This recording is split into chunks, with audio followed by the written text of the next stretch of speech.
ఆ సందర్భాల్లో చెబుతున్నాను, హడ్సన్ టాలర్ అనే దేవుని సేవకుని కోసం తన తల్లి ప్రార్థన చేసింది, ప్రభువా నా కుమారుడు యవ్వన కాలంలో రక్షణ పొంది నీ చేతిలో బలమైన సాధనంగా వాడబడాలి. Use him lord as a great instrument in your hand. అనేక మంది నీ కోసం సంపాదించాలి నా కుమారుడు అని ప్రార్థన చేసింది.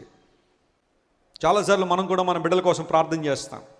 ప్రభువా నా బిడ్డ ఇంజనీర్ అవ్వాలి, డాక్టర్ అవ్వాలి, యాక్టర్ అవ్వాలి, పాస్టర్ అవ్వాలి, వాళ్ళు అవ్వాలి, వీళ్ళు అవ్వాలి ప్రభువా అని చాలా ప్రార్థన చేస్తాం.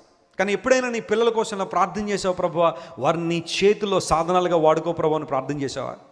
వారి ద్వారా ప్రపంచానికి దీవెన రావాలని ప్రార్థన చేసావా? హడ్సన్ టాలర్ కోసం తల్లి ప్రార్థన చేస్తున్న, ప్రభువా నా కుమారుడు రక్షణ పొందాలి, నీ సేవలో వాడబడాలని. రక్షణ భారం వచ్చింది, దేవుని సెల మోకాళ్ళు వేసి జీవితాన్ని అప్పగించాడు. హడ్సన్ టాలర్ నూతన సృష్టిగా మార్చబడ్డాడు. హల్లెలూయా. ఈ విషయాన్ని తల్లికి చెప్పాలనే ఆశతో ఆ డోర్ దగ్గర నిలబడి ఉన్నాడు. తల్లి దూరంగా వస్తుంది, వచ్చి రాగానే అమ్మా I have a good news for you అన్నాడు. Mummy I have a good news. నువ్వు ఏం చెప్పబోతున్నావు నాకు తెలుసు నా కుమారుడా. ప్రభు నేను దర్శించాడు, నీ జీవితాన్ని ప్రభుకి ఇచ్చావు. అమ్మా నువ్వు ఇక్కడ లేవు కదా, నీకు ఎలా తెలుసు అంటే నేను నీకోసం నిన్నదనం ప్రార్థన చేశాను ఆయన. అలా ప్రార్థన చేస్తుండగా దేవుని ప్రశాంతత నన్ను కమ్ముకుంది. I experienced God's peace in my life and I came to know that you got saved. I know what you are going to say. నువ్వు చెప్పబోతుంది ఏంటో నాకు తెలుసు అనగానే హడ్సన్ టాలర్ తల్లిని పట్టుకొని కౌగలించి తల్లి కృతజ్ఞత చెప్పాడు.